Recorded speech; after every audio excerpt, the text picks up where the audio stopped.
노후에 혼자 있는 게 너무 외로워서 그냥 누군가랑 같이 밥만 먹고 대화만 할 수 있어도 좋겠다고 생각했어요. 처음엔 따뜻한 사람이었죠. 같이 시장도 가고 병원도 함께 가주고 생일엔 케이크도 사왔습니다. 아, 나도 아직 누군가에게 소중한 존재일 수 있구나 싶었어요. 그래서 결혼을 결심했죠. 조심스럽게 아이들에게 말했더니 다들 말렸습니다. 엄마, 그 사람 진심 맞아? 우리랑 상의도 없이 이러면 안 되지. 하지만 한 번쯤은 내 행복만 생각하고 싶었습니다. 그래서 밀어붙였습니다. 혼인신고까지 했고 함께 살기 시작했죠. 그런데 그게 시작이었습니다. 그 사람은 결혼한 지 3개월이 지나자 슬슬 달라졌습니다. 가전제품 바꾸고 싶다고 하고 명예 이전도 하자고 했습니다. 어쩌다 내가 아프면 병원도 혼자 가라며 짜증을 냈습니다. 그리고 결국 집까지 팔라고 했죠. 그래야 노후가 편하지 않겠냐고. 그때 알았습니다. 이건 사랑이 아니라 계산이었다는 걸. 노후의 재혼은 우리가 생각하는 낭만이나 기대와는 전혀 다른 현실을 품고 있습니다. 혼자 있는 것이 불안해서 혹은 외로워서 누군가에게 기대려는 그 마음이 때론 평생 지켜온 것들을 무너뜨리는 시작점이 됩니다. 사랑은 받는 것 같지만 현실은 계약입니다. 서로를 챙겨주며 살아가자던 다짐은 며칠 가지 않고 갈등의 씨앗이 됩니다. 그리고 무엇보다 무서운 건 그 사람이 떠난 자리에 남는 건 외로움이 아니라 상처라는 겁니다. 자식들과도 멀어지고 재산도 줄고 몸도 마음도 지친 상태로 그 외로움의 끝에 또다시 혼자가 됩니다. 하지만 아직 늦지 않았습니다. 노후의 외로움을 다른 방식으로 채울 수 있다면 꼭 재혼이라는 선택을 하지 않아도 됩니다. 이 영상에서는 왜 노후의 재혼을 신중하게 생각해야 하는지, 실제 사례들과 함께 절대 놓치지 말아야 할 현실적인 조언들을 담았습니다. 혹시 지금 혼자 사는 게 허전하고 불안한 마음이 들고 있다면 꼭 이 영상을 끝까지 시청해주세요. 1장. 상대가 진심인지 당신의 재산을 노리는 건지 모릅니다. 한 중년 남성은 늦은 나이에 연애를 시작했습니다. 아내를 일찍 보내고 오랜 시간 혼자 살아오던 그는 어느 날 마트에서 우연히 만난 여성과 가까워졌죠.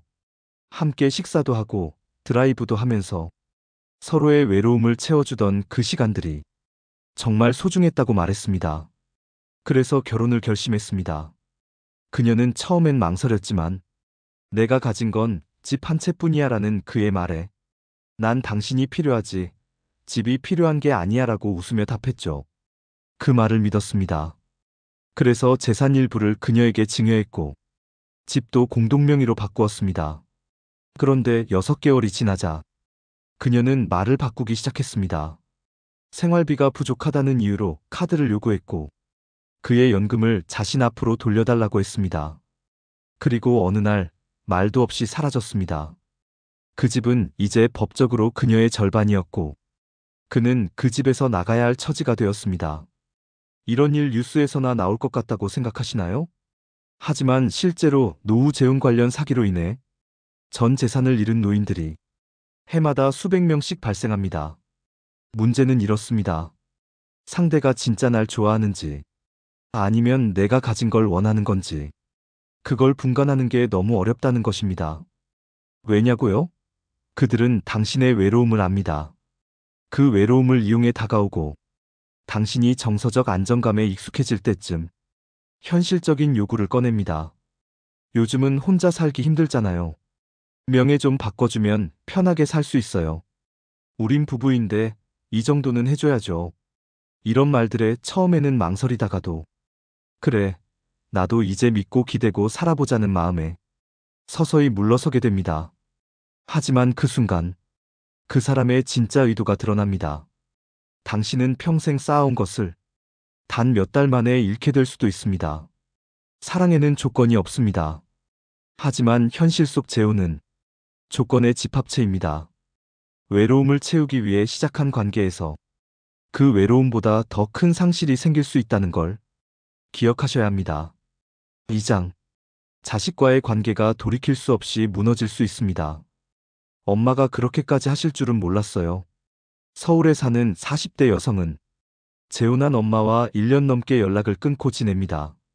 엄마는 자신에게 한마디 상의도 없이 어느 날 갑자기 남자친구와 혼인신고를 했죠.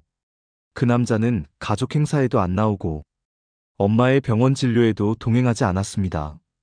그런데 어느 날 엄마 명의였던 집이 공동 명의로 바뀌어 있다는 걸 알게 됐습니다. 그 순간 딸은 깨달았습니다. 엄마는 가족이 아니라 그 사람을 선택하셨구나. 부모 입장에서는 나는 내 인생을 산 것뿐인데 라고 말합니다. 하지만 자식 입장에서는 외면당했다는 감정이 더 큽니다. 결혼이란 선택은 단지 두 사람의 문제가 아니라 가족 전체의 심리에 깊은 균열을 만들어냅니다. 자식들은 생각합니다. 저 사람이 엄마 돈을 노리는 건 아닐까? 나중에 상속 문제 생기면 어떻게 하지? 우리랑도 잘 지낼 생각은 있는 걸까? 이 불신은 재혼을 알리는 순간부터 자식과 부모 사이에 벽을 만듭니다. 심지어 부모가 병들었을 때 그 벽은 돌이킬 수 없는 거리가 되어버리죠. 자식의 말이 틀렸다는 건 아닙니다. 그들도 두렵고 불안합니다. 자식도 결국 내 부모가 행복하길 바라지만 그 행복이 다른 사람 손에 넘어가는 건 싫은 복잡한 감정을 품고 살아갑니다. 그리고 또 한 가지. 자식들은 이런 상상을 합니다. 엄마가 아프면 그 사람은 정말 곁을 지킬까? 재혼 상대가 엄마보다 먼저 아프면 그 부담은 결국 우리에게 오는 거 아니야? 이러다 병간호도 장례도 우리가 다 떠안게 되는 거 아니야? 이런 생각들이 자식을 지치게 만들고 결국 연락을 끊게 합니다. 멀어집니다. 돌아오지 않습니다. 자식과의 관계. 지금은 잘 유지되는 것 같아도 재혼 하나로 모든 게 무너질 수 있습니다. 의외로 많은 부모들이 이렇게 자식과 멀어진 뒤늦게 후회합니다. 그때 왜 그렇게까지 서둘렀을까? 그 사람이 아니어도 나는 혼자 살아낼 수 있었을 텐데. 3장. 함께 병들면 누가 돌봐줄까요? 처음엔 따뜻했습니다. 아플 때 죽을 약이라도 대신 사다 주고 감기 기운만 있어도 따뜻한 죽을 끓여주던 사람. 이 사람이라면 노후를 함께해도 괜찮겠다. 그렇게 믿었습니다. 그런데 시간이 흘러 당신이 진짜 아프고 나서야 그 사람의 진심이 드러납니다. 당뇨 합병증으로 병원 입원을 하게 되었던 한 여성. 남편은 처음 몇 번은 병문안을 왔습니다. 하지만 퇴원 후엔 약 챙겨주는 것도 귀찮아했고 진료 예약조차 본인이 해야 했습니다. 병원 동행은커녕 언제까지 이렇게 아프기만 할 거냐는 말까지 들었죠. 그리고 어느 날 남편은 자신의 친척 집으로 짐을 옮기고 아예 연락을 끊었습니다. 재혼은 계약이 아닙니다. 하지만 의무도 강요할 수 없는 관계입니다. 특히 중년 이후의 재혼은 서로가 서로의 돌봄을 보장하지 않습니다. 가까워지기 위해 결혼했지만 병이 찾아오는 순간 돌봐줄 사람이 아니라 감당해야 할 짐이 되어버릴 수 있습니다. 반대로 상대가 먼저 아프면 어떻게 될까요? 치매 초기 증상을 보이던 70대 남성과 재혼한 여성은 몇 개월간은 간병을 했지만 점점 사람을 부르기 시작했습니다. 요양보호사, 요양병원, 그리고 결국 법적 책임은 자녀들에게 넘어갔습니다. 그 여성은 말했습니다. 처음엔 잘할 자신이 있었어요. 근데 너무 무서웠어요. 내가 이렇게까지 해야 하나 싶었고 그냥 도망치고 싶었어요. 중년의 재혼은 사랑이 아니라 서로의 필요로 시작되는 경우가 많습니다. 같이 밥 먹을 사람이 아니라 같이 아파줄 사람을 만난다는 건 생각보다 훨씬 어렵습니다. 병이 들고 몸이 무너지기 시작할 때 그 사람은 정말 곁에 있어줄까요? 끝까지 병간호를 해줄 사람일까요? 아니면 당신이 짐이 되었을 때 가장 먼저 떠날 사람일까요? 현실을 봐야 합니다. 노후의 병은 그저 감기 한 번으로 끝나지 않습니다. 치매, 파킨슨, 관절염, 암. 그 누구도 예외는 없습니다. 그리고 그 순간 진짜 가족이 아니었다는 걸 가장 먼저 느끼게 되는 사람은 바로 당신 자신일 수 있습니다. 4장. 법적 권리는 있지만 정은 없습니다. 아버지가 돌아가시고 나서 우리는 2번 장례를 치렀습니다. 한 번은 아버지를 위한 장례였고 또 한 번은 우리 가족이 무너지는 장례였죠. 이 말은 실제로 재혼 가정을 겪은 자녀가 인터뷰에서 남긴 말입니다. 그녀의 아버지는 늦은 나이에 마음 맞는 사람을 만나 재혼했고 가족은 처음엔 반대했지만 아버지의 행복을 존중해 주었습니다. 하지만 문제는 죽음 이후에 찾아왔습니다. 아버지가 병으로 갑작스럽게 돌아가신 뒤 재혼한 배우자는 말했습니다. 이 집의 절반은 제 몫입니다. 그리고 예금도 법적으로는 제 권리입니다. 그녀는 병간호 한 번 제대로 하지 않았고 장례 준비도 참여하지 않았습니다. 그런데도 공동명의였던 아파트의 절반, 아버지 통장 속돈, 그리고 연금 수령권까지 전부 그녀가 가져갔습니다. 남겨진 자식들은 무너졌습니다. 아버지의 마지막 순간을 함께하지도 않은 사람이 왜 우리 가족의 것을 가져가는 거냐고 항의했지만 변호사의 대답은 단호했습니다. 혼인신고가 되어 있었기 때문입니다. 이게 현실입니다. 정이 없어도 서류 하나면 권리가 생깁니다. 사랑이 있었든 없었든 그 사람이 당신 곁에서 얼마나 오래 살았든 당신을 진심으로 아꼈든 아니든 배우자라는 법적 지위 하나로 당신의 삶과 재산의 절반을 가져갈 수 있습니다. 그리고 그 순간 당신의 자식들은 그 사람보다 당신에게 실망합니다. 우리한테는 아무 말도 없이 혼인신고를 했고 그 사람한테 모든 걸 넘겨버렸다. 우리는 아버지를 지켰지만 아버지는 우리를 보호하지 않았다. 이런 말이 남겨진 자녀들의 가슴에 평생의 상처로 남습니다. 한 70대 여성이 있습니다. 그녀는 3년 전 정이 가는 사람과 재혼했습니다. 아이들에게는 말하지 않았습니다. 그냥 같이 살다 보면 알게 되겠지. 그렇게 생각했죠. 하지만 막상 세상을 떠나자 그 남자가 병원비, 장례비, 상속 분쟁을 다 외면하고 법적 권리만 주장하며 말했습니다.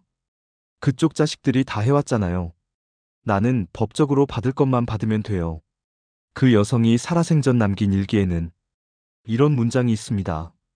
나중에 남겨질 사람을 생각했어야 했는데 나는 내 외로움만 생각했다. 사랑은 아름답습니다. 하지만 현실은 계약입니다. 감정은 사라져도 법적 권리는 끝까지 남습니다. 그리고 그 권리는 당신의 가족을 갈라놓을 수 있습니다. 정이 없어도 권리는 있고 그 권리는 때로는 당신이 가장 지키고 싶었던 것들을 망가뜨립니다. 명심해야 합니다. 당신이 재혼하는 순간 그 사람은 더 이상 외부인이 아닙니다. 당신 인생의 주인 중 한 사람이 됩니다. 서류 하나로요. 5장. 외로움의 해답은 관계가 아닌 삶의 구조입니다. 사람이 옆에만 있으면 정말 외롭지 않을까요? 이 질문에 많은 중년과 노년의 사람들이 고개를 끄덕입니다. 그런데 정말 그럴까요? 한 60대 여성은 이혼 후 늘 외로웠다고 말합니다. 집에 불이 꺼진 채로 퇴근하는 밤, 혼자 밥 먹는 저녁, 말 한마디 없이 흘러가는 하루. 그런 그녀에게 한 남성이 다가왔습니다. 친절하고 자상했고 그녀가 오랜만에 사람 대접받는다고 느낄 만큼 좋은 사람이었습니다. 그래서 같이 살기 시작했습니다. 하지만 함께 있는 시간이 쌓일수록 그는 그녀의 일상에 간섭했고 생활 습관을 바꾸라고 했고 자기 가족에게 돈을 보내야 한다며 생활비도 요구했습니다. 그제야 그녀는 깨달았습니다. 외로움은 사람이 채우는 게 아니라 내 삶이 단단해야 사라지는 거구나. 사람은 누군가 곁에 있다고 해서 외로움이 사라지지 않습니다. 오히려 함께 있어도 더 외로울 수 있습니다. 외로움의 해답은 관계가 아니라 삶의 구조입니다. 아침에 일어났을 때 나를 움직이게 하는 작은 루틴이 있고 시간을 보내며 몰입할 수 있는 취미나 배움이 있고 누군가에게 의지하지 않아도 나를 즐겁게 만드는 혼자만의 시간이 있고 건강하게 밥을 차려 먹고 규칙적으로 운동하며 나의 몸을 스스로 돌보는 능력이 있을 때 비로소 외로움은 작아집니다. 그렇게 살다 보면 진짜 좋은 인연은 필요해서가 아니라 함께하고 싶어서 찾아옵니다. 그 인연은 당신을 지치게 하지 않습니다. 당신을 더 나은 삶으로 이끌어줍니다.